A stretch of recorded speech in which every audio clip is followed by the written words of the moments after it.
Cause no one can do it like we do it, like we do it, like we do it. Cause no one can do it like we do it, like we do it, like we do it.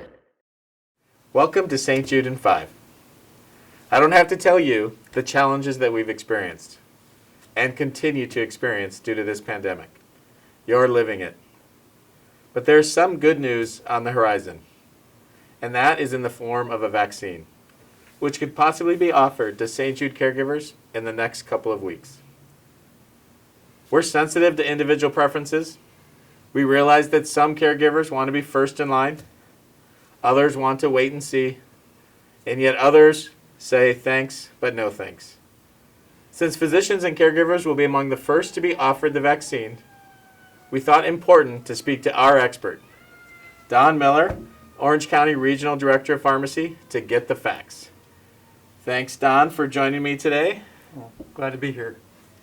So, don't vaccines take years to develop safely?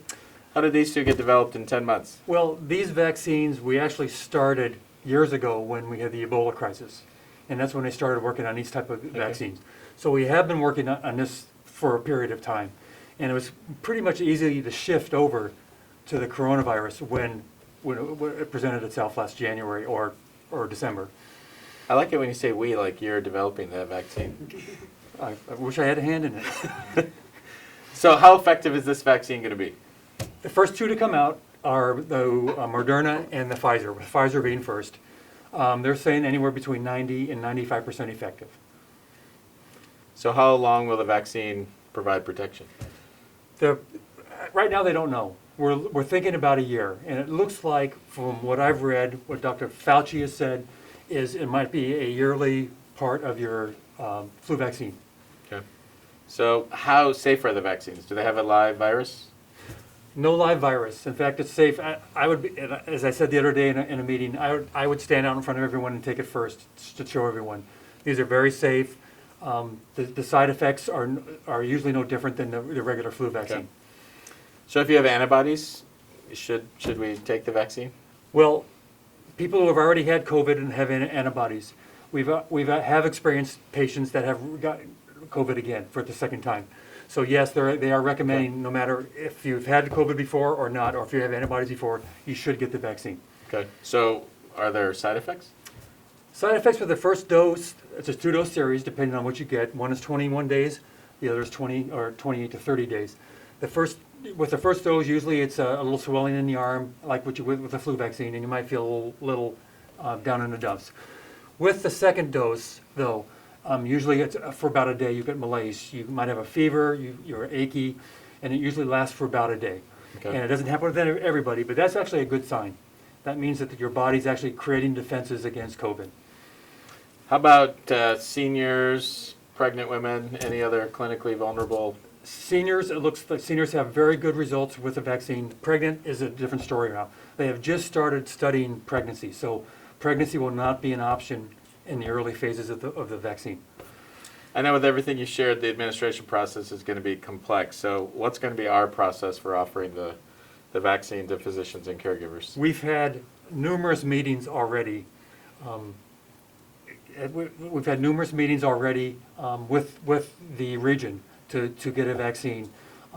First of all, it will depend on when the federal government gets it to us, and then when the state decides to give it to us. Because remember, Governor Newsom said he might want to do his own review before he releases it. Political pressure might have some sway in that. But what we're doing here is we're having a hub and spoke model, whereas St. Joseph, since it's a centralized in Orange County, will be the distributor to the local ministries to be given. So is the vaccine going to be mandatory? What if someone doesn't want to get vaccinated? I think it's going to, a lot of thought's going to have to go into that, because I am reading now where passports are going to actually have a spot on there where you can actually have your vaccine information put down. Wow. All right, thanks, Don. We're going to do the get to know Don part now, bonding with Brian. Okay. Let's see. Favorite thing to cook? Oh boy. Favorite thing to cook. I like to cook anything with meat, chicken on a barbecue. I do most of the cooking at home, if not all the cooking. Okay. Lisa didn't see that. So. Favorite thing to watch on TV?